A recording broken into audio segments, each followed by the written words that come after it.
Hello, ladies and gentlemen. Thank you for joining us this evening. My name is Kyle Corvus Crow. Hello, joined at the desk, as always, by the one and only Coco the Dragon. So we got a little bit of California chaos coming your way this evening as it's USC, that's Southern California, coming up against Cal State Sacramento, who will hereby be referred to as Team Epiphany.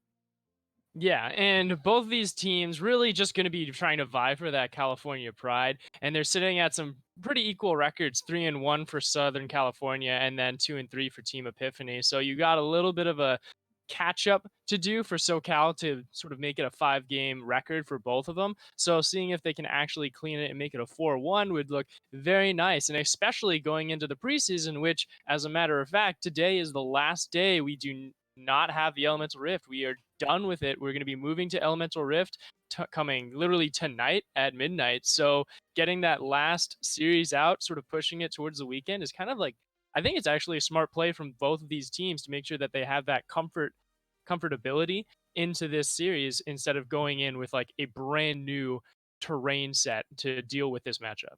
Absolutely. And for our players at home that are viewers at home that may, just watch more pro League of Legends or everything, where everything's kind of, a little bit further back on patches and you have a little bit more time and distance between live and what's being played in those matches. This is not the case. Collegiate is always on live servers, is just what's happening as everyone else in the world is having it. So these huge, blue shelling season shakeups that can come in all the time are absolutely just a way of life for these collegiate teams. And it's the ones that can best adapt that generally tend to do the best. So obviously, yes, University of Southern California would love to tack on that 5-1 record, make it a 4-1 record. I'm sorry, to hold on through the evening and the rest of the season before we go into the break at Thanksgiving. Just trying to get back to even now for Team Epiphany. That would be a 3-3 for themselves. That's not the worst place to be, but dropping down to 2-4 if they do lose tonight, that could be rough. Yeah, and especially like you mentioned, going into the Thanksgiving break, you're gonna have that awkward extended vacation to where if you go in 4-1, you will have that massive confidence going in to get that extra practice in. We're revitalized. Let's keep going. And for the other side, if you are knocked down to 2-4, that can sink in just a little bit more and sort of make it harder to trudge through trying to get to that second week. But it is also have that positive factor of being refreshed and being sort of more prepared for what is to come, which is a perfect timing for them. So hopefully they might be able to bring it into a 3-3 record and possibly save it and sort of do as it is and become that 50-50 split as they head into December.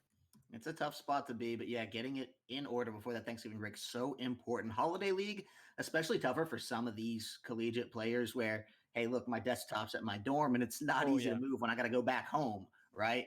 If you're trying to get all that action going on over the Thanksgiving break, and some colleges don't even allow players to stay in dorms over the holidays and things of this crazy nonsense. We've heard a lot of it here, so everyone wants to be in the best position they can before these holidays because you really never know what's going to happen next Tuesday when we're right in the middle of the holiday swing here. So with that, both these teams getting ready. We have been informed that there is a delay on the side of Team Epiphany. They are waiting for their top laner to get off of a light rail that appears to be stuck. So we hope that does resolve for them soon. If not, we will throw to a substitute, of course, to get things moving and grooving before too long. But in the meantime, we're going to throw it over to a quick break. And when we come back, we'll have the draft for game number 1.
Welcome back, ladies and gentlemen. Thank you for sticking with us through the break. We do have delightful news that Shadow Star, the top laner of Team Epiphany, has, yes, indeed been able to get here in time. We thank the transit gods for all of their bountiful blessings this evening.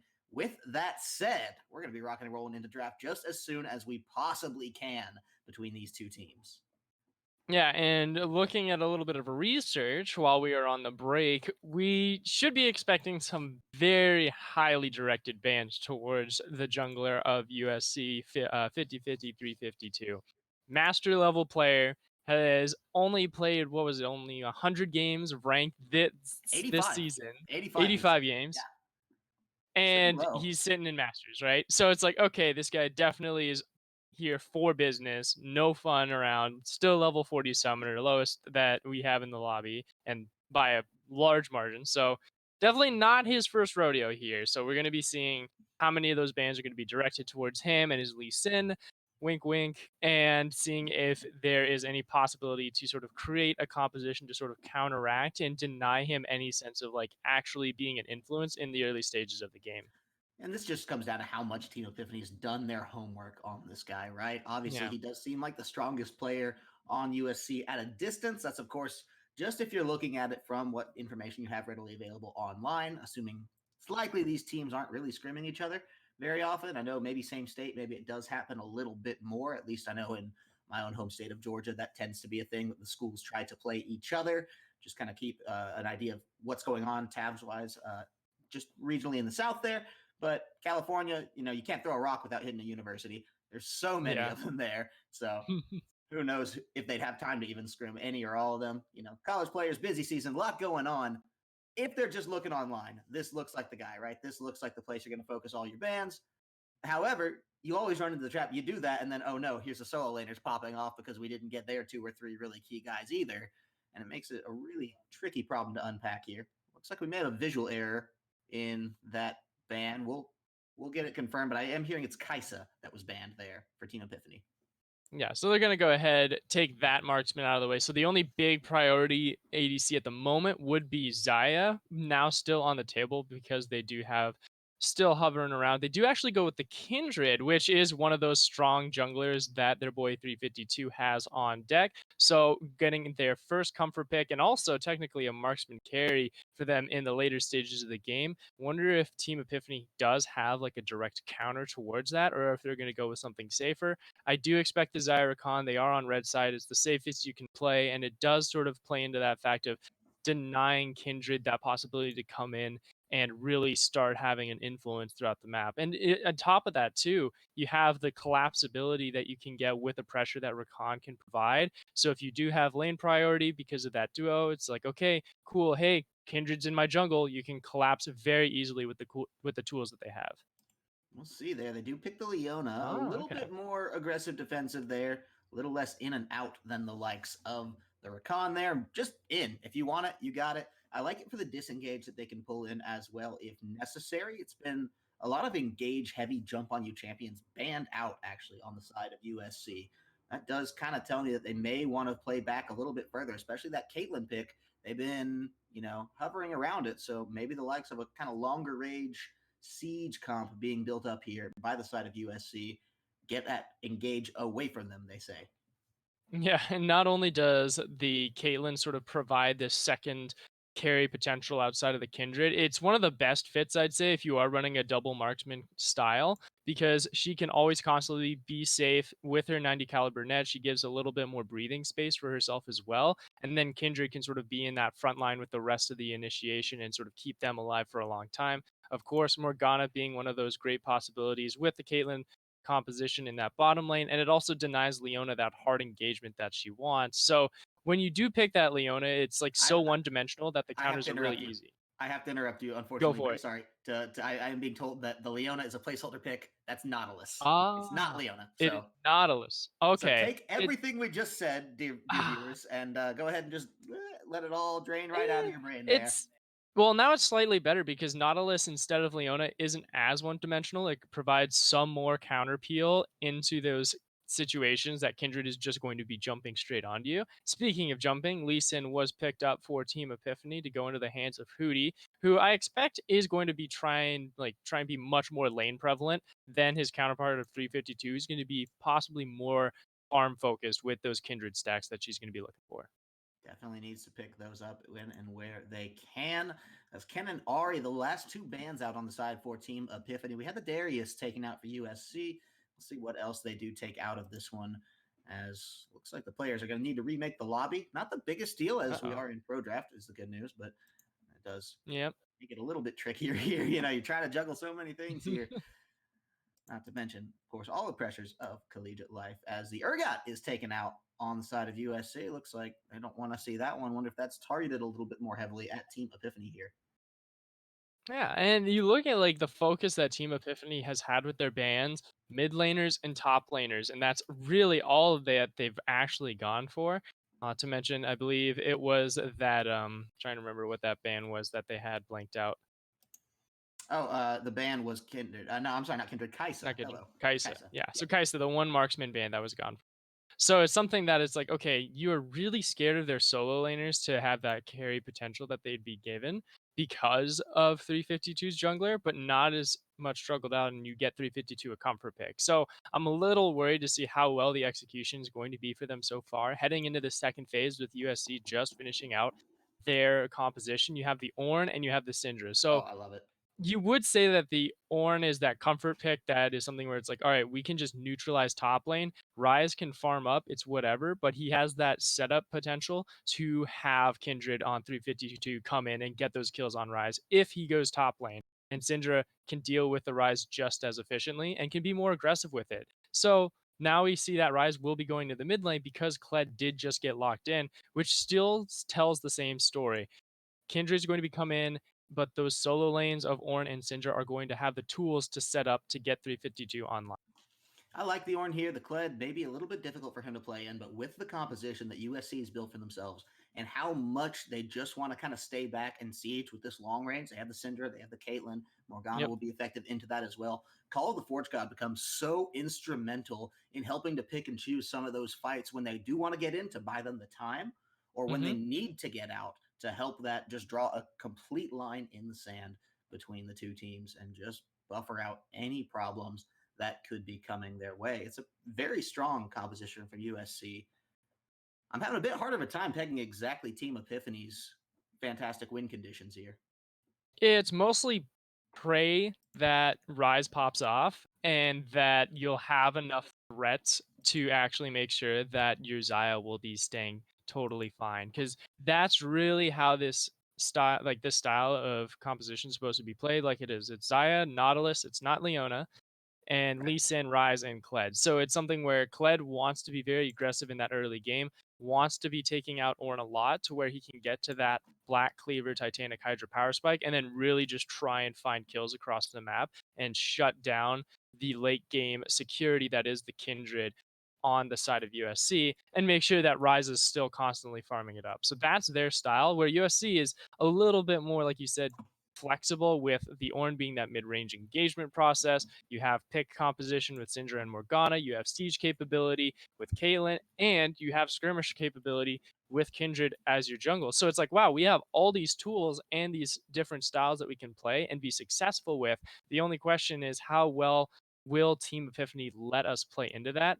And with the way that Team Epiphany drafted, it's really easy for USC to actually execute on what they want to do. You find a pick on Morgana, cool, sweet. You have enough damage to burst him down. You find a catch with the Ornn engagement, perfect. You have the damage and the survivability with Kindred's respite to execute it properly. So for me, USC definitely won this draft. And going into the game, I'm expecting Team Epiphany to just destroy the laning phase. That is the only win condition that they have. Destroy laning phase for Team Epiphany. Well, the options are certainly there. They have picked some strong solo laners for themselves. The Rise, the Kled, and with the help of a Lee Sin, especially, can get very out of control very fast for some of these teams to deal with. We'll see exactly how that does transpire here because, I mean, we've already talked about this jungle matchup as kind of the one that we're going to be looking at as Hootie for the side of Team Epiphany is going to be going up against 352, who on paper seems like a very scary jungler, right? Here Yeah. over on the side of Southern California. So that's going to be a big question mark. Me watching this Kindred, watching this Lee Sin, exactly how they are going to come and interact. I almost think the onus is on Team Epiphany's shoulders with Lee Sin here. Hootie has to be more gank proactive. Oh They yeah. have to happen early and they have to go well. Oh, definitely. Like I mentioned, Kindred is a little bit more farm focused philosophically because of her passive, of the passive that it's like, okay, grab the scuttle, we get a stack, you want to get to the 4 stack, so you get that bonus range, attack speed, so on and so forth, and really make it to where Kindred is almost impossible to deal with. It's sort of like a nerfed version of like Senna's passive now, where it's like Hmm. the more you get, the more like the stronger you are, just you don't have the capability to actually farm it up as much as like that Senna would have, but you're actually a little bit stronger in the kit that you provide to your team, in my opinion. But some people think Senna is absolutely busted. However, with the Lee Sin being the fact that you said lane prevalence is the key to the game, it's you have to absolutely dominate lane. And where is Hootie going to look at here? You have an Ornn you have to fight up against who is going to try and disengage as much as possible, try and neutralize that lane matchup. You have the Syndra, which is probably the best option in my opinion because she's very squishy in the early game. Once she hits level 6, she has lethal potential, but you have the knockdown and the lockdown with Rise to actually just take her out, no questions asked. So that's where I'd be really looking for Hootie on Lee Sin to try and find those advantages early. It seems like the most likely place. Yeah, Cinder's squishy. The lane is shortest. It's easy enough to get in and out Yeah. quickly. And it's not so much that Cinder's the easiest lane because her crowd control really can, stop a gank dead in its tracks plenty of times. We see it happen all the time. It's Hmm. just that ganking a Caitlyn Morgana, it's not exactly easy, right? The Black Shield does make that one a little bit tougher, and Caitlyn's natural range as well as the 90 caliber net make it so it's not exactly a wonderful time for Lee Sin to try to get in there and gank. And you've already touched on why Ornn is not the best either. So it really kind of funnels it into one option. And you have to Yeah. wonder if USC and their coach and their coordinator and everyone is not sitting here thinking this exact same thing and relaying all this information, between the team members themselves, saying, hey, okay, you know what? If you're Poi here, you got to be the one on your guard here. You have to be watching out because you can't let this fall into disarray in the mid lane. It's a win condition. Yeah, which would another question that would be arise as we get into like the spectator delay is what summoner spells does Poi go on the Syndra? Is he going to go defensive where it is the cleanse flash and making sure that he never gets that capability to be grabbed by the Lee Sin Rise? Or is he going to be a little bit more utility focused or aggressive when like getting the ignite or going for a teleport instead and just sort of playing the team game and just trusting in your own individual skills to never be in that situation that Hootie is going to come and kill you? So from there, that is the big question. And then sort of the global or more larger picture is how well will Team Epiphany be able to play this laning phase and grab early kills to get into that mid game power spike that they have? And how well will you have this capability of 352 on this Kindred to just absolutely pop off and play those multiple win conditions that USC has built up for themselves?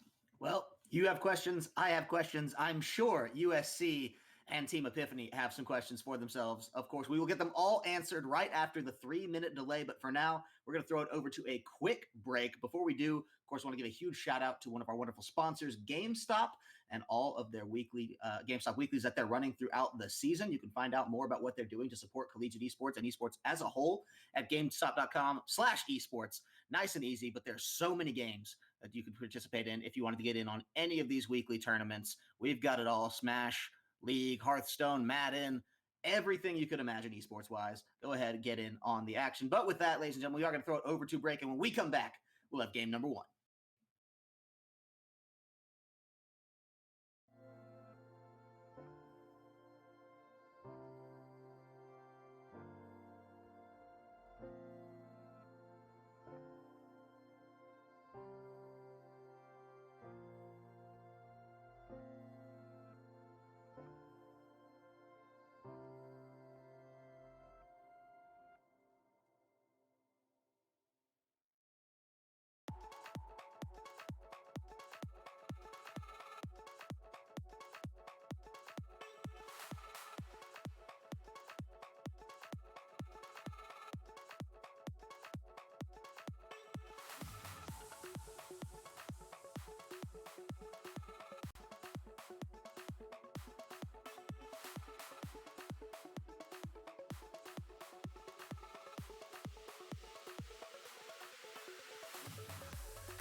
Well, thank you for sticking with us through the break. Ladies and gentlemen, we are finally ready, albeit a little late, to get underway with game number 1 of this California Clash.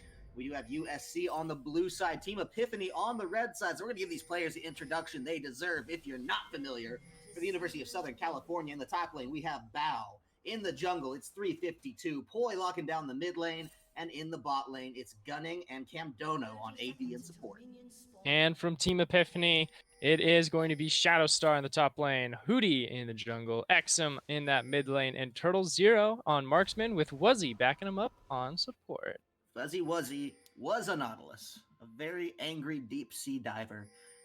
I think Horrible Spirit actually trapped in the diver body. I don't exactly remember Nautilus's lore, but I think it was a spirit that possessed the diving suit. Yeah, he drowned, and then Gotcha. like some dark tendril spirit stuff went down, and like HP Lovecraftian shabam. You know, I Wham think if I bam. drowned, I would not want to go anywhere near a river again, right? Like that'd just be a. Well, it's ankle Props deep to for him. him, so I think he's okay.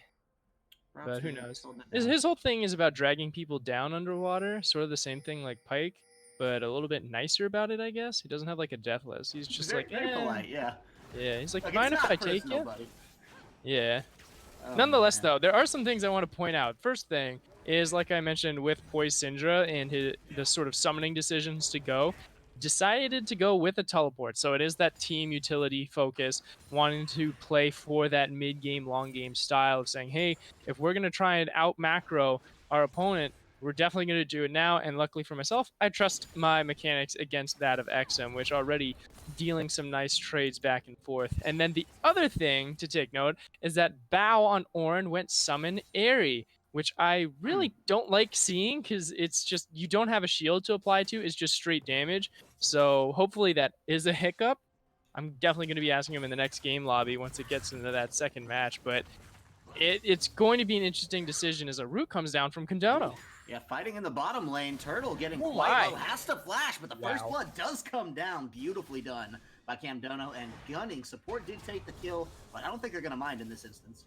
Yeah, no problem there because Gunning will be able to take as many turret plates as he wants, and deciding to back off for now, make sure that they can continue to control the wave and just minion management as well. And with that first blood going down so early, with the Caitlyn Morgana lane, it just is a check on one of those win conditions. Get that Caitlyn online to where she can just whittle away at the turret plates, have massive lane pressure to allow 352 on this Kindred to invade the jungle and be confident grabbing those stacks from the passive that Kindred has.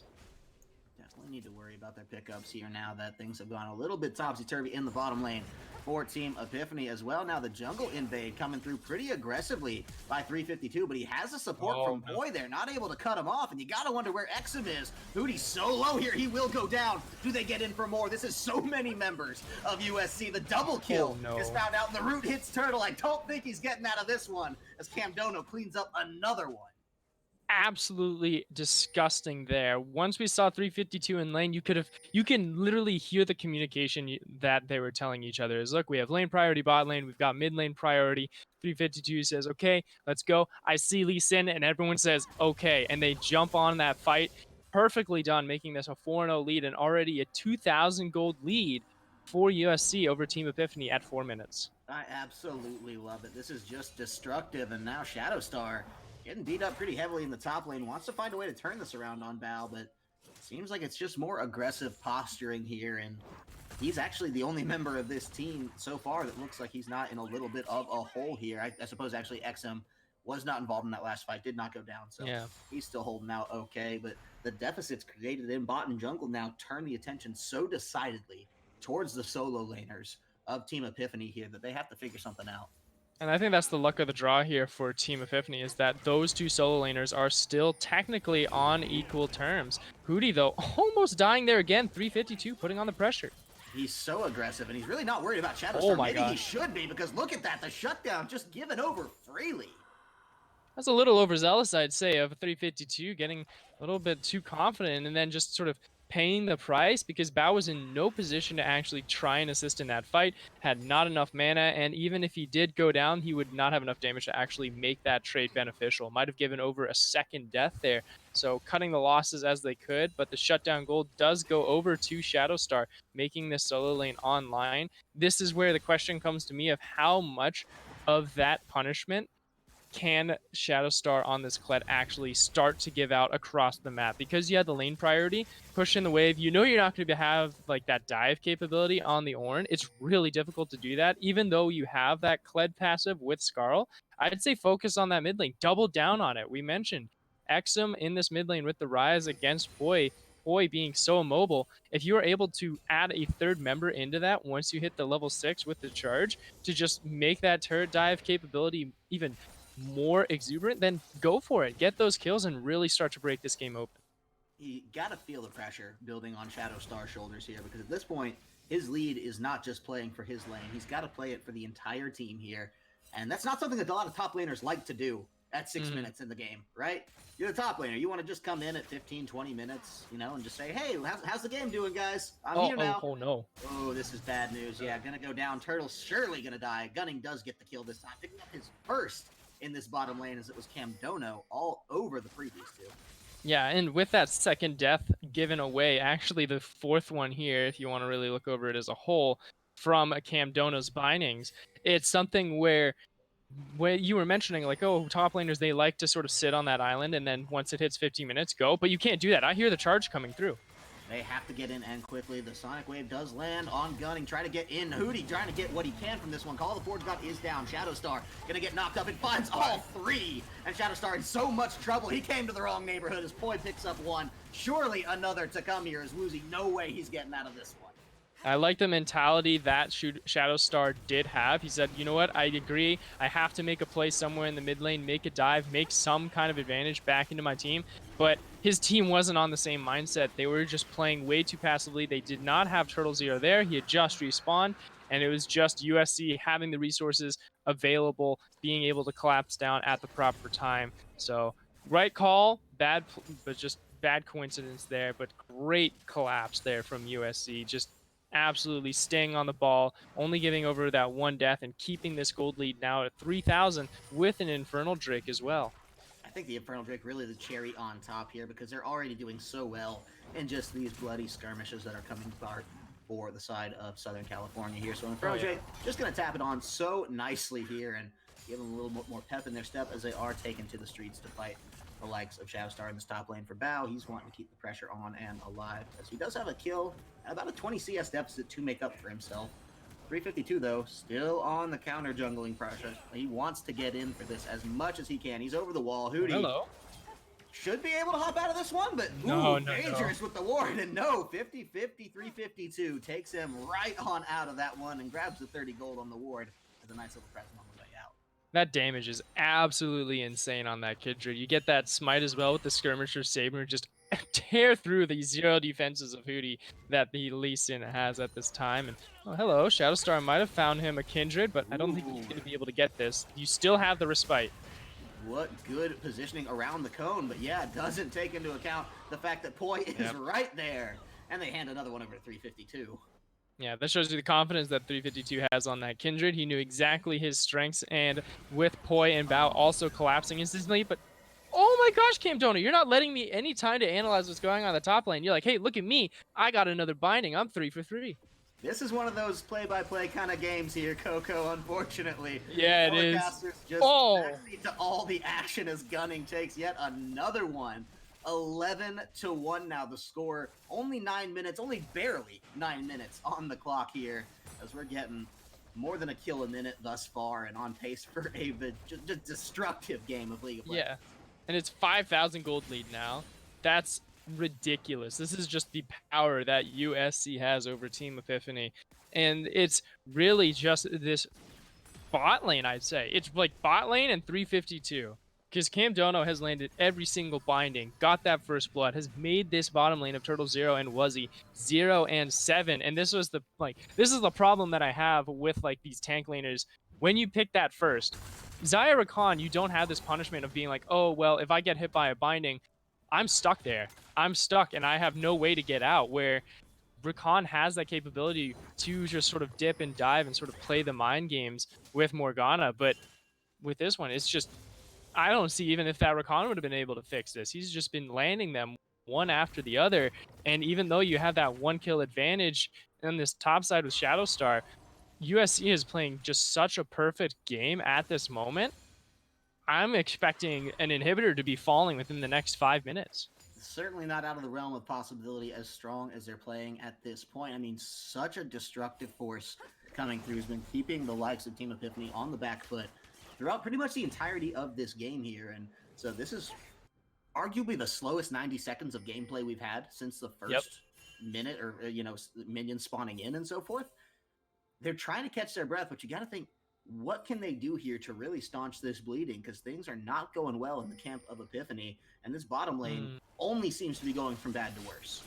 Yeah, see, this is where it comes to an awkward question, right? Because this turret is just about to fall. First brick going to the way of USC's bottom lane of Gunning and Kimono.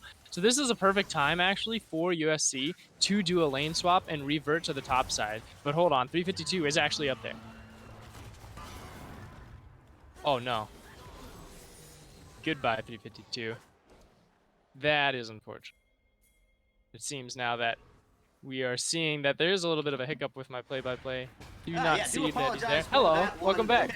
We're back in action. Mr. Kill. Out of action. Goodbye. Oh, great. Well, you were gone for 1 kill, but they brought back another right when you were in here. So I was going to mention that there was the fact that they could lane swap right now for Turtle Zero and Wuzzy, but USC is already ahead of the game. They're going to be grabbing so many turret plates. It's only 11 minutes and 45 seconds in. They've got a lot of time to kill to grab more turret gold as they so choose. And we're encroaching on a 10,000 gold lead to that 13-minute mark. I don't know if that's like a speedrun record competitively, but it damn well does feel like it. So at this point, really, it is USC's game to just try and create as many advantages as possible. Like I said, the win conditions that they had the skirmishing capability with 352's Kindred. They had the pick composition with Poi and Camdono.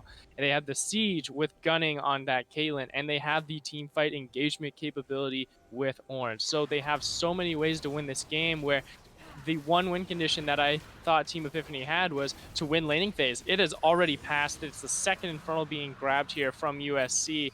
And the lights are just getting darker and the walls are getting closer here for the side of Team Epiphany. I like at least that Epiphany is trying something here, right? Not going gentle into that good night. They're going to try to pick up the Herald here, put a little bit of revitalization in. And if they pop it quickly, they may be able to get a little bit of something in the way of turret plates here for themselves. They want to find it in the top lane. This is where they all do use the Rise ultimate to get to, but looks like Exum and Hootie actually just want out of that one. They're going to leave it to Shadowstar. He's not in the worst position if he's just going up against the Ornn. It's whether or not 352 comes right back into the picture. They might have a read on the fact that he was on the lower half of the map here, but regardless, doesn't look like they're going to be able to do much with that Rift Herald as far as the plate discussion does go. Yeah, I don't know, man. It's something where, like, even though I could say that Shadowstar had that upper hand for the majority of this laning phase, he had to go that Tiamat Phage style, and so it does mean that he is like a complete item down. A complete item, that is, but Camdono making sure that he can grab another one. So now they're a member down. There's no way that they can defend this top turret with Gunning and Camdono collapsing. No, it's already just so beat up here, and yeah, Gunning's just going to come in, turn this whole thing on its head, and give just the perfect excuse for Bao to exit stage left, run right down to the bottom lane, and get that lane swap in full effect like you were talking about earlier. Yeah, that's all 15 turret plates, by the way. Every single turret plate Caitlyn has participated in. That is amazing. That is what you want out of a Caitlyn Morgana lane, because main goal of Caitlyn Morgana, get that first brick as fast as possible. If you're able to get 3 bricks, that's a total win, and Exum might be able to find a recall here. Yeah, he's trying to get out of this one pretty quickly, but the teleport is coming in. Bao is here, and this is bad news for Turtle yet again. Call the Forge God coming on down, gonna knock him right on up. The flash is out. Shadowstar may be able to get out of this one okay, but you cannot say the same for Exum and Turtle. And they just don't have the damage. They are so starved of resources and economy that they have no way to actually find a kill onto any members of USC. You're sitting at a 7-1 Kindred on 352, a 3-0 Cam Dona on this Morgana, who has Zanya's Hourglass. If you're looking to find a kill on anyone, you need to have all 5 members wailing on them with every single tool that they have to even put a dent in the defenses and the strengths that USC has now. And keep in mind, that first kill for Shadowstar was essentially just a mistake at the hands of 352 as he went in a little hard. Yep. He did end up dying that one with the help of Hootie there, but now inner mid lane tower taken down just after about 15 minutes. Means they're going to be knocking on the door of an inhib turret before too long. Looks like they may actually just want to set their sights towards this bottom lane. They've already got it postured up very nicely. The stun, the CC combos, it's all going wrong for the likes of Shadow Stars, but they're trying to hold it back. Bao is taking a little too much turret damage, gets out of that one, too close for comfort, and they just want to set up the siege again with the minions. Every member now present for the likes of Team Epiphany trying to hold this one out, and they actually break that siege okay, but it's only a matter of time before USC rallies. Yeah, but they have like no tools here for Team Epiphany to find a counter engagement underneath the turret. They do not have the Nautilus ultimate. They do not have the charge from Kled. The only thing they have is the insect capability of Hootie, but if you go in to try and look for an insect, you are going to be completely blurred out and you're going to be 100 to 0'd at a moment's notice of just from the damage that USC has now. And looking at this gold differential, 13,000 gold difference at 16 minutes. If I was USC, I'd try and flex my muscles more and see if you can actually get the plus 1k gold a minute for the game. See if you can catch that up. Like if you do, that is absolutely insane, but I highly doubt that that's going to come into play. I just want to see if they complete the meme. But for now, they're playing it safe, they're playing it right, and this is what you want to see out of a varsity Cardinal team of Southern California. You want to see this clean play because they will eventually be looking and setting their eyes onto the other collegiate scenes into 2020. That's their main goal. And if you're coming in and ending 2019 with this kind of performance, that's exactly what you want to see from the varsity team. So the question in the back of my brain is that one loss that USC felt. I wonder how lopsided it was, how close. I need to know the particulars of that game now because these guys have looked frighteningly strong. They always do say, of course, there's always a bigger fish here. Well, I think Team Epiphany are feeling that one pretty aggressively right now as they don't even have a tower to the name. The one kill was almost a donation at this point. They're not going to get perfect gamed in, spirit here because, hey, you know what, they did get the one kill at least, but it is functionally perhaps the closest thing we could otherwise see right now, as it doesn't look like they're in any position to get an objective. Just take a look at this ward coverage here. They're so pinned into their own base. They have a control ward if they're blue. And that's at least something there, but no vision on this dragon being taken away, right? Third Infernal just goes completely uncontested over to the likes of USC. And if fights weren't bad enough already, that's only going to make them so much worse as we complete the percent damage. Yeah, if we were on Elemental Rift on Saturday, this entire map would be on fire. It would be like a perfect representation of how the comms are right now for the side of Team Epiphany, because it is just like burning, everything's crumbling down, but sadly we don't have Elemental Rift just yet. We have to wait a couple more hours for it. And at this point, like you said, with the vision control that USC has, with how dominant they're playing, there's really no way that Team Epiphany has to come back into this game. So I feel like just detach yourself from this game, call it as it is, rethink your draft, because like there's no way that you can actually like tell or grab any sort of like macro lessons from this game, because every single lane lost, even the jungler and Exa might lose his life again. Yeah, they want to get over the wall here. This is hard for Shadow, but look at 352. He's just dominated, doesn't care about the wall. As now he's over. Woozy's in some real trouble. Shadow Star trying to get out as well. Call the Forge God is down and seals the fate. The triple kill to come out. Orange joins the Quadra. As Bao says, hey, let me get in on a little bit of this action. I have held down the top lane the entire time. We'll get a kill for ourselves. Shadow Star, he's on the way out. Maybe the Nexus as well for the likes of Team Epiphany here, as USC are just pouring through this one and will claim game number 1 in a very one-sided stomp. Yeah, and ending with a 15,000 gold lead here, 20 kills to 1. Not even a 20 kills to 1 still. That was an execute. And hold on, the charge comes in as well, seeing that last Hail Mary.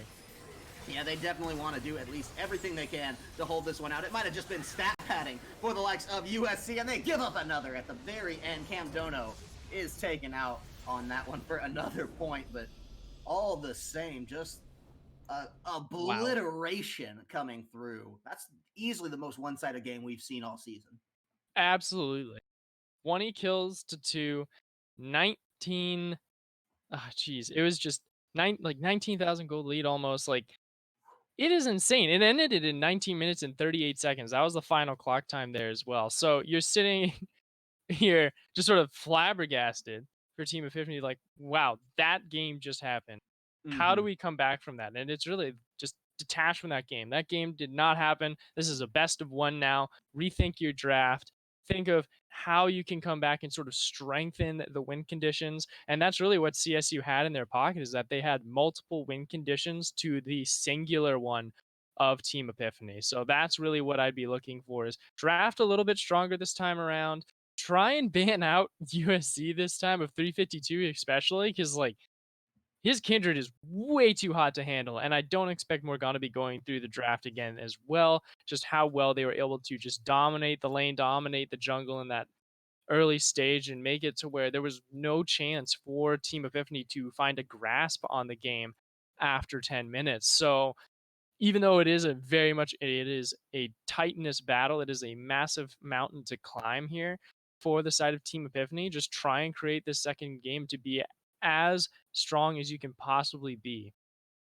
Well, we'll see if they can do anything to try to turn this series around and force us to a third game. But right now, all the momentum does look indeed like it is sitting very well and comfortably with the University of Southern California. So, Team Epiphany have a lot to work through before we get into this game number two. We're going to give them just a little bit of time to do so, as we're going to throw it over to a quick break. And when we come back, we'll have the draft for game number two.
Well, thank you for sticking with us through the break, ladies and gentlemen. We've given these players just a little bit of time to tweak the pick and ban. Now we're going to see exactly what they decide. And, well, Coco, you called it. It was an easy one to call, to be fair. Kindred off the table. Yeah, Kindred, no thanks. I hope Morgana's also gone as well. Please, please listen to me. There's no other way to put it around it. Like, yes, the Fiora Jax is good bans for the side of USC. Like solo top lane. The only one who did well was the top lane for Shadowstar for the side of Team Epiphany. So it's something where it's like, okay, yeah, but we gave him that Kindred kill. Like the Kindred was 100% a hiccup for that first kill. And from there on out, everything else was really just smooth waters on the side of USC. So what else are going to be taken away? Malzahar and Riven were the other bans that Team Epiphany decided to keep. So Morgana is still on the table. So maybe they're not too scared. They have a plan to deal with the Caitlyn Morgana style if they so choose. But with this first pick on blue side, this time around, you don't have that double pickup anymore. You still have those strong members you can grab. Kaisa still on the table. Zaya still on the table. Is it a smart way to go with the marksman? Is that the person you trust? And it seems so they are going to grab the Zaya. You know what? It didn't exactly work out for them well last time, but the lane did get out of hand very quickly. Maybe Yeah. they can put the necessary tools here. With the Morgana still on the table, I do worry about it. I almost wonder if USC won't just pick it up very aggressively here in this first phase, since they now are red side. Hmm. Would be a tricky one to decide here, but Misfortune does seem to be the marksman pickup that they want to go with. Do also want to touch on a quick note for all of our viewers at home. We have seen a player swap out on the side of USC. They are moving Bow out of the top lane and will be moving in I Need Cuddles. So Which is their main top lane. their main top laner, yes. Contrary to popular belief, having the collegiate tag does not make you a main player. So with that, like it's a huge upshift too, because it went from a Diamond 3 top laner to a Masters top laner. So now this is going to be a much bigger hill to climb for the side of Team Epiphany. And with that swap up, I'm also thinking USC is like, hey, maybe we can speedrun this. So that's the ultimate question for USC this time around. Game 2, see if you can beat it in 18 minutes instead of 19. Yes, it's going to be a hard run, but hey, they might play it. And Team Epiphany is going to try and make sure that this goes to a game 3 as much as possible. They grab the Morgana this time because, like you said, Misfortune Leona going to be a little bit more one-dimensional. Luckily, Morgana might be able to peel around for this Zaya this time around. I think that Team Epiphany is going to need to rely on USC being a little bit overconfident in themselves after that last game, right? You mentioned going for the speed run. Team Epiphany has to know that USC, well, they got to be feeling good about that one. Maybe playing just a little bit more disrespectfully than normal, or at least a tad more carelessly, if anything. So if they can Possibly. punish some of those possible mistakes that USC will be able to make, they do leave themselves a brief window to get back into this series. We've seen bigger comebacks. Game number one is certainly a huge deficit, certainly the most one sided game we've seen all season. But Team Epiphany, well, hey, stranger things have happened, and this squad may just be able to dig deep and try to make a run at it. I like that they're changing up their Sure. composition. They have the Morgana, Urgot as well, something banned away from them last game. Now they will have in their own corner. Interesting to see how this does affect the shakeup as Lee Sin taken off the table, and now the second wave of bans is really underway. Yeah, and going with the Urgot and the Kennen that were both banned previously gives me that vibe that even though Urgot, yes, is a nice comfort pick for Team Epiphany, might be a strong sort of mid to late game conversion and security. The question now is Kennen going to just run straight into that and just absolutely dominate it? Because Kennen does have the counter matchup because of the range and harassment that he is able to provide. And then Urgot is just sort of like praying that they get to the Black Cleaver, Frozen Mallet Bruiser combo and just like run it through. Same mentality as Kled, but a little bit more secure in that late game in a sense of scalability. But with those second phase bans coming out, Echo and Lee Sin off the table this time around. So those strong junglers have been whittled away, thankfully to the benefit of Team Epiphany, I would say, because now those hyper carries of Kindred and Echo are no longer on the table for 352. What else does he have in his arsenal that he's going to be able to play? And they will have to blind pick something, and the jungle would be the perfect pick. And oh, they get a little bit more ballsy and decide to go with Ooh. Graves.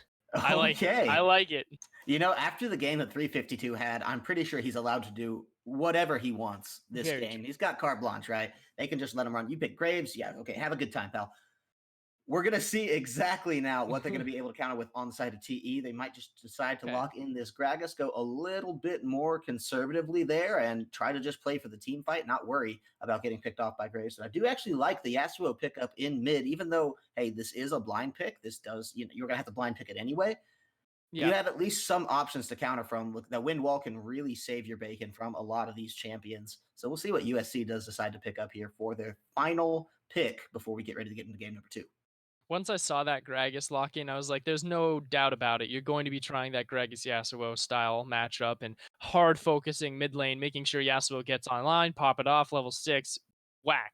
No questions asked. But with Kassadin now being locked in, it gives a little bit more of a concern for myself because you have again more of like an immobile mid laner for USC. Yes, Poi was just able to do absolutely fine going into that mid game, mostly because you had 352 just already dominating the field, and you had the side of their bottom lane for Gunning and Cam Dono, who had already destroyed first brick within 6 minutes. So it's like, okay, what if that doesn't happen? What if you don't have your team just absolutely destroy in this early game and you get to that level 6 gate point where Gragas and Yasuo become that massive threat that they are notorious for. So that is where if Team Epiphany is able to get there, sure, that'll be great. But it is all a question of if, because USC I don't think is going to let off the gas anytime soon.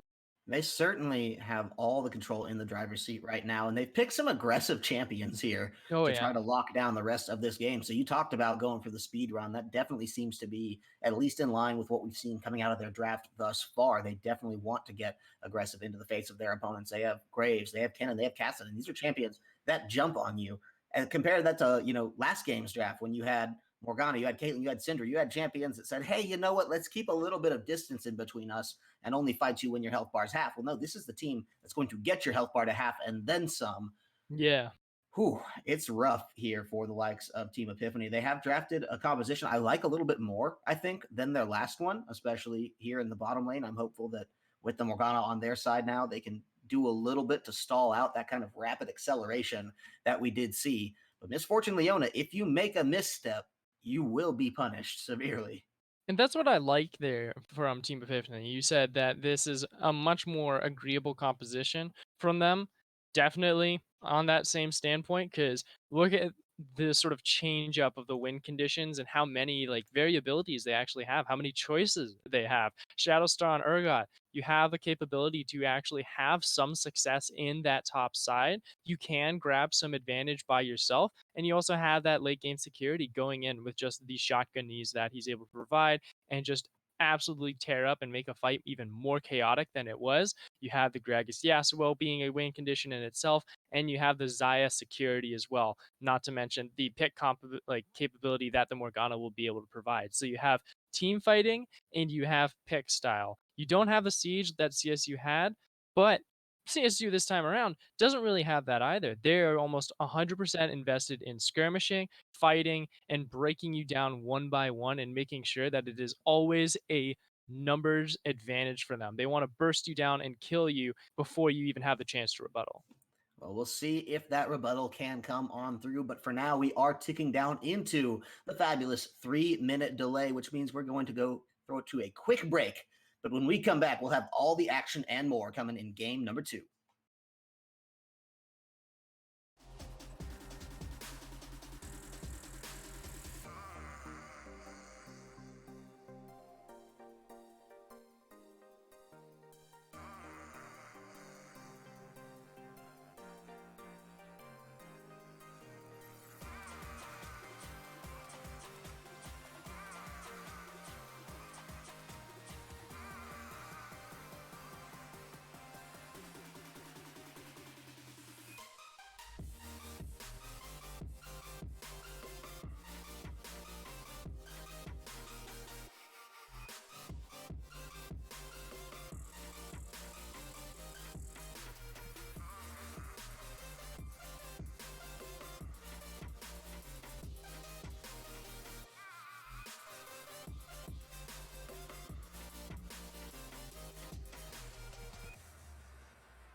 Welcome back, ladies and gentlemen. Thank you for sticking with us through the break as we are now ready to get into game number 2 here between these two teams. USC looking titanic in their first game here, and Team Epiphany trying to be the iceberg that could sink said ship, but right now does not look likely, especially with the draft that USC have built out for themselves here.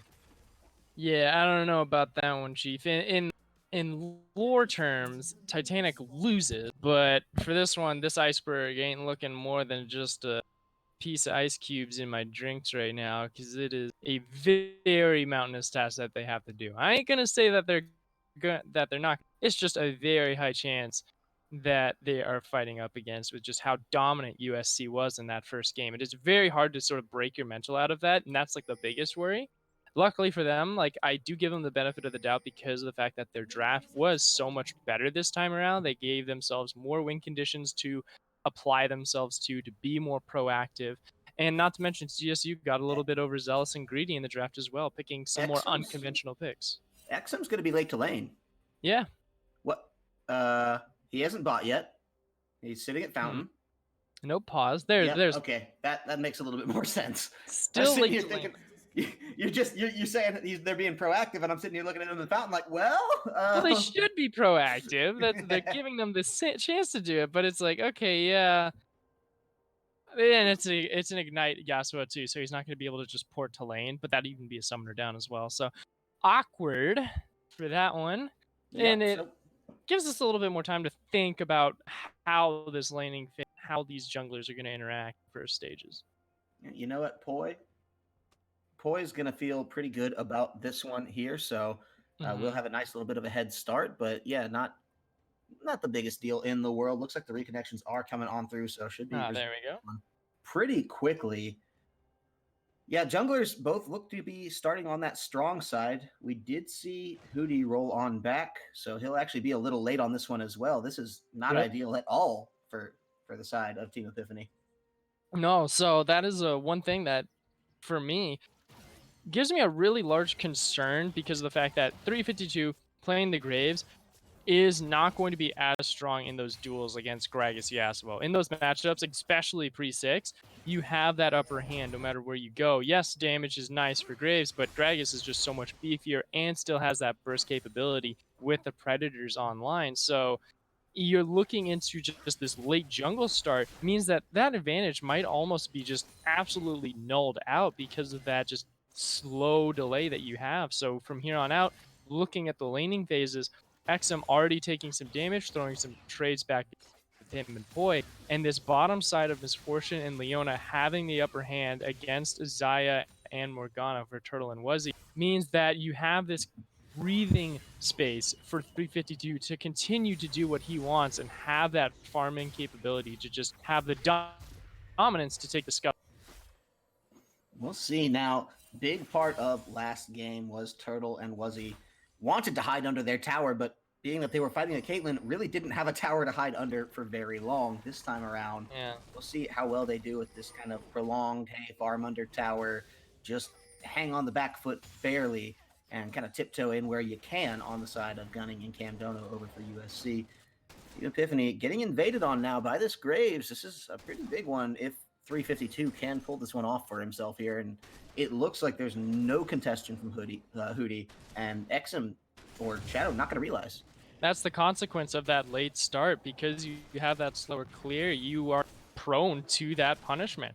And with that, 352 will take the blue buff free of charge and is grabbing the wolves as well. So no problem for him. Grabbing some more farm, get to those power spikes as fast as possible. See if you can get the warrior's enchantment for your jungle item a little bit faster. And I'd like to see if 352 decides to go with the skirmisher saber as well on Graves. I'm expecting he will. It is a little bit more of that sort of greedy style, and especially with Graves as it is, as they actually clash for this scuttle. Yeah, collision course here. Hootie wanted to get it, can't even get that one. He's going to wander back into his jungle now and see that all his camps are gone if he didn't know already. That is just rough. The entire side stolen away by 352, and he just mercilessly stole everything. Yeah, and he left one little pupper in that Ooh, wolf camp as well. So it's like you have to reset that as well, which sucks even more because now you don't even get full XP. Massive trade in the mid lane, Exum and Poi sort of limping away from that trade. And now the laning phase for Wuzzy and Turtle Zero starting to swing back with their full kit online. They're getting some trades, doing some nice damage, farm it up, staying even. This is something that I want to see Team Epiphany really double down on. You have this bright, like this breathing space for the side of Hootie this time. Well, for Gragas, he gets the scuttle, and now looking for that gank mid. Like we said, zero, like pre-6. oh, what a flash Oh though by no. Poi to get himself in that one, and the minions mean that there's no way Hootie can continue to push that one out on him. It's a free getaway in the mid.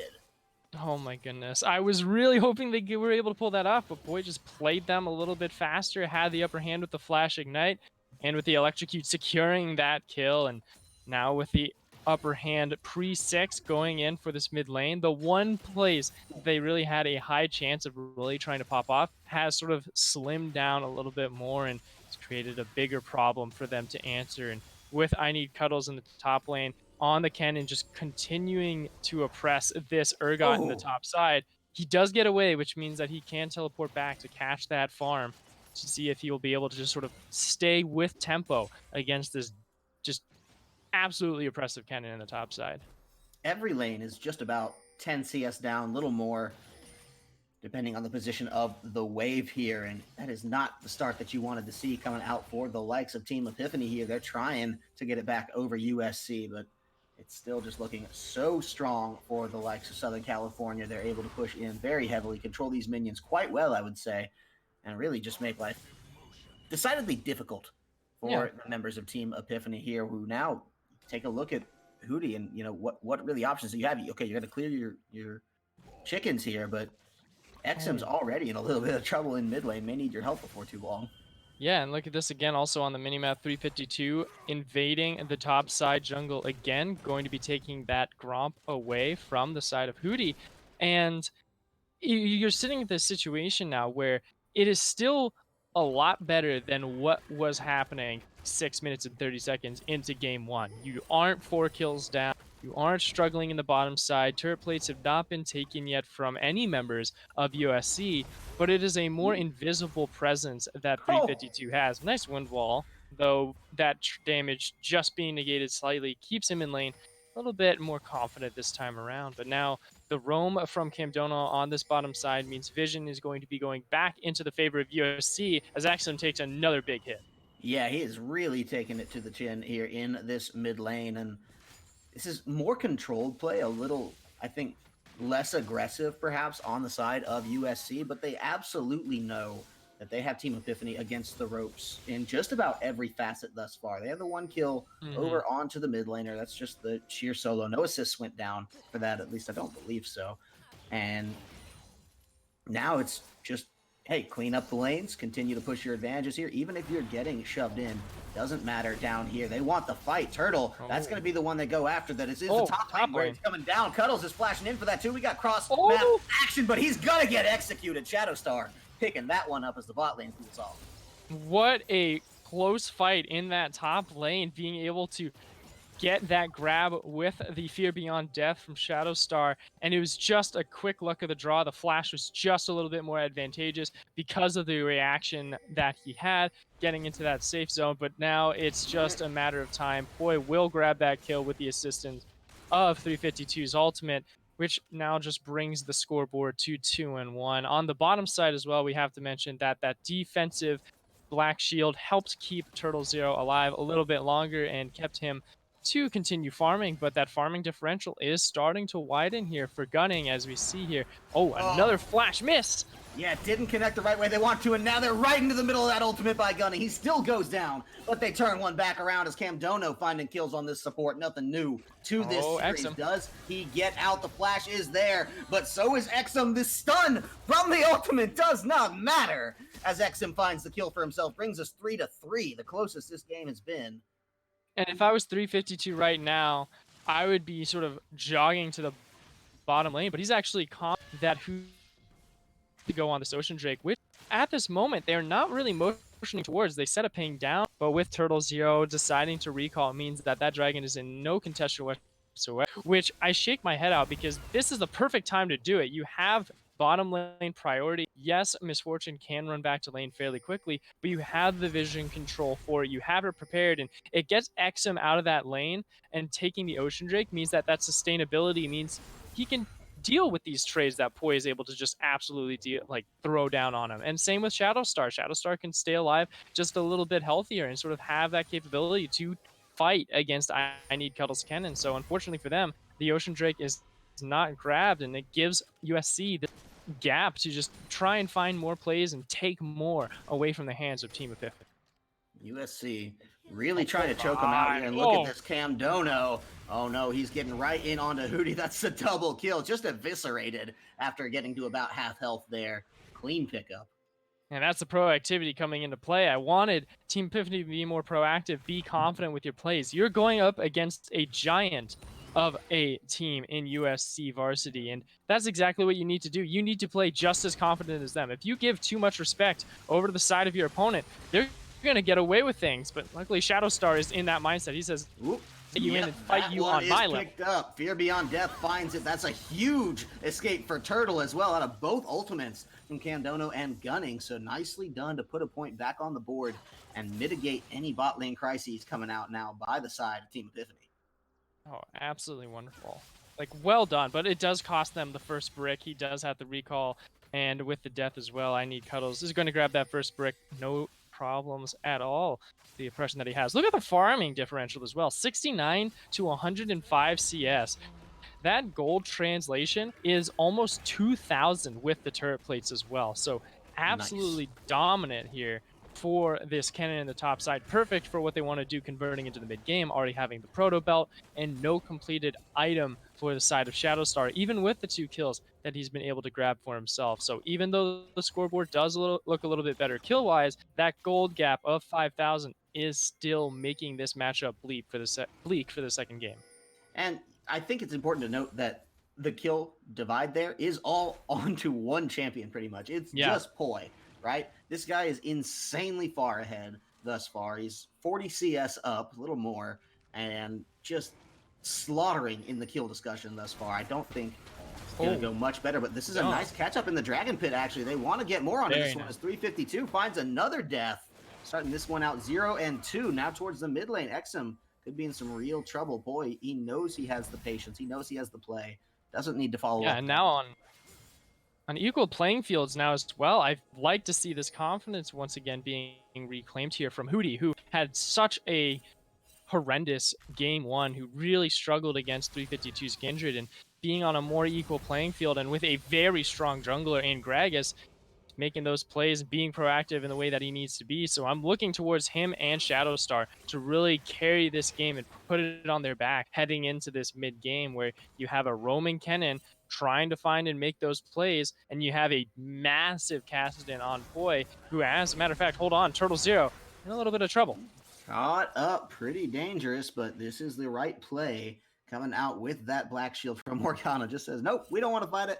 We're not worried about it. What they should be worried about is the fact that I Need Cuddles here, keeping all the attention of Exum in this mid lane, diving under the tower, and just takes him right out of the discussion. As more maybe here to come in the Dragon side. Camdono's trying to get in. They've already found one. Poi's all over it. He's unstoppable to teleport. Way too late. Shadowstar just waltzes into his own death here, but will he get a kill out with it? No. Saved by the bell is 352. I Need Cuddles does a lot to keep that one in, but Poi gets the credit, and USC gets the dragon. This is what you expect of Poi on this Kassadin as well. He got the counter pick into this mid lane. They saw the Yasuo. They saw the Urgot already grabbed up. They could have flexed Kennen if they wanted, because Kennen has that comfortability in both of these, being able to deal with either of them with really little to no consequence.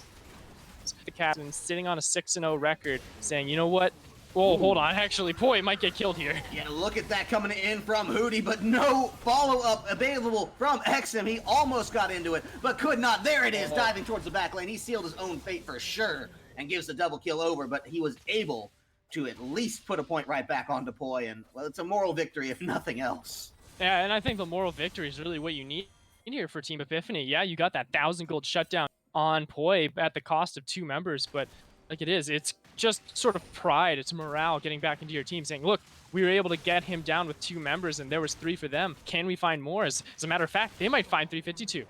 They do, and that's just solo. Shadow Stars feeling fantastic about that one. Will take the blue buff for himself here. I think, no, he's going to let it reset, and this is really dangerous because now it's just going to be grabbed immediately by his lane opponent if USC has any idea who else is around them, of course. So should have just taken it for the denial. I know you want to get it over to XM in a perfect world.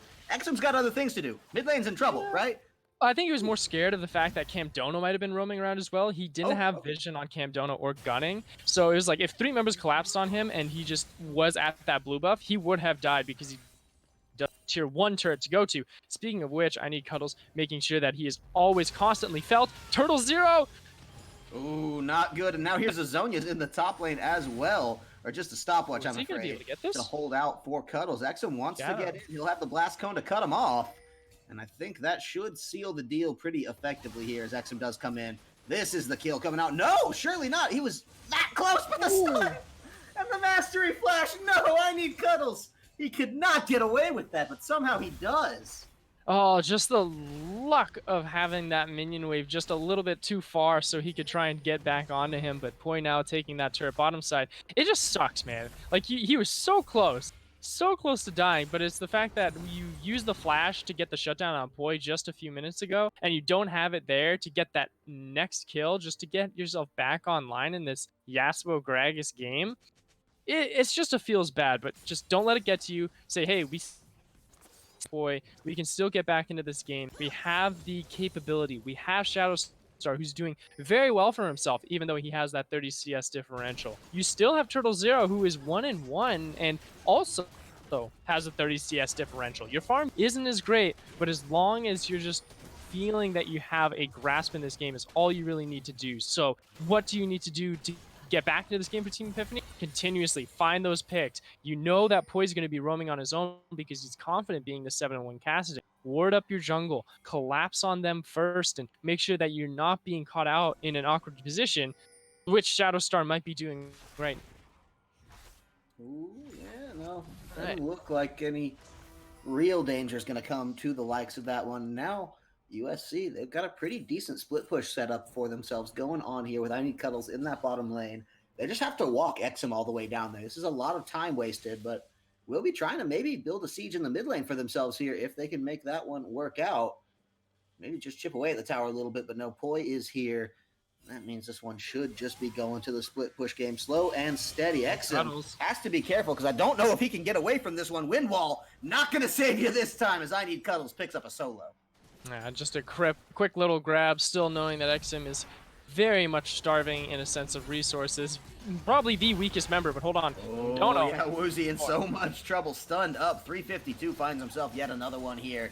And now the tower in the mid lane just going to be absolutely eviscerated for the side of Team Epiphany. Southern California is just rolling through this one, and they pop the Rift Herald for good measure. Yeah, this is just a reminder, a sort of set of what this series means to these teams. For USC, you go into the Thanksgiving break 2-0 with a dominant performance, with 352 popping off on Kindred in Game 1, and Poi and Cuddles just absolutely rolling over in Game 2 and just being the captains. For Team Epiphany, it's just putting up a fight. They want to find the fight if they can hit it. A stun does land, but Woozy in a little bit of trouble. I Need Cuddles able to keep all 5 members at bay just by himself. And this means they will be rotating on down to this bottom side. Hopefully, don't want to get caught over the wall here, but just trying to draw them in, just trying to buy time for the minions. That's what USC's doing, and doing well. Gunning has to be careful he does not die to Shadow Star, but once this Black Shield expires, this may be the go button from Southern California. They want to try to find themselves in a little bit more anyway. Shadow Star, he's the first target. The health bars are melting. XM goes down as Poi finds one, and Cuddles finds another, but Gragas putting one back on the board. Hootie gets Camdono. More to come out of this one, likely as Gunning trying to get through on the backline. Turtle so low, Cuddles could not make it happen, but maybe 50-50 will. No, the stun, it's beautiful, but the inhibitor's gonna fall, and that should just put a cork in all this action, I believe. It's still 4 members up for the side of USC and only 2 available for the side of Team Epiphany. It's going to be really hard to fight this one back, but they're going to try. Oh, no. Look at the ult combos coming out. Look at the ace. And we thought it might be tough for them to get under 1930, but I think they're going to do it. Yes, speed running even faster than game number 1. It wasn't as clean. It wasn't as pretty, but by God, they made it happen. And they made it happen fast. Wasn't as pretty, but it was just as bloody. 20 kills to 8, 0 turrets taken from the side of Team Epiphany, 9 already taken away from USC. So it was just as clean statistically for those for those objectives, but just a little few more kills given over. And for Team Epiphany, you got to be feeling a little bit beaten and battered and bruised because you went up against one of the strongest teams here for the side of not only California, but just in the CSL bracket. It is a massive team you went up against. You're a little bit more of a middle of a pack style. And it's like, all right, we went up against one of the Titans. We tried to hold our own, but it just shows you the gap of how strong these different teams can be in this series. And for them going into the Thanksgiving break, you just sort of like got to take a deep breath, reset your mental, enjoy the vacation, and continue on and prepare yourself for the next matchup heading on. But Yep. for CSU, you're just all colors for you. You won with a 9-1 casting and got to play Graves in a competitive match. You got to feel good for yourself on that one.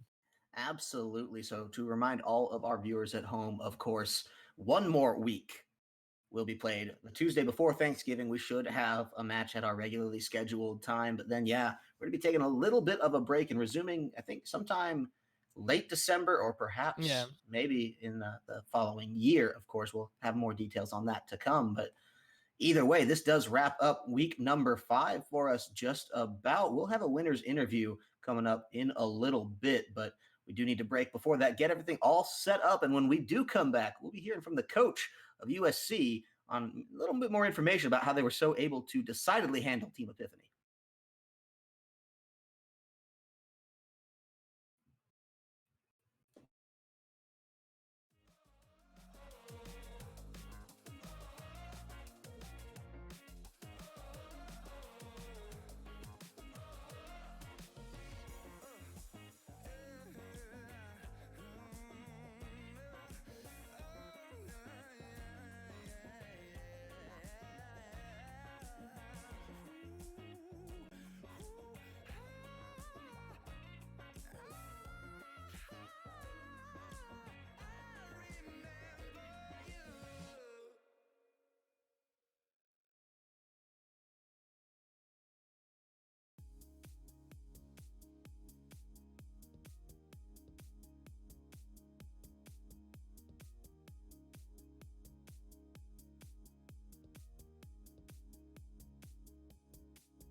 Well, thank you for sticking with us through the break, ladies and gentlemen. We tried to get a winner's interview, but unfortunately doesn't look like it is going to happen.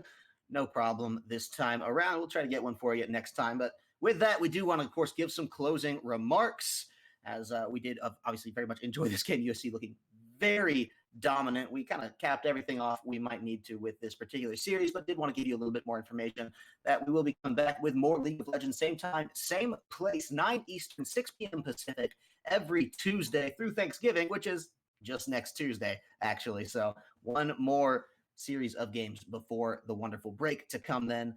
We'll get in a little bit after Christmas, I think, into the new year for the next set of 6 weeks throughout the season. So it's far from over yet. And of course, we do want to thank our wonderful sponsors, GameStop, for all of their help and support this season, everything they're doing. So many cool things. You can find out how they're supporting this collegiate esports scene at GameStop.com/esports with so many varying titles throughout here. They got League of Legends, Madden, Rocket League, CSGO, all that and more. GameStop, power to the players. And of course, thanks for all they do for us. But with that, ladies and gentlemen, it is going to wrap us up. We hope to see you same time, same place next week for week number 6. But for now, we have to say goodnight. Thanks for watching.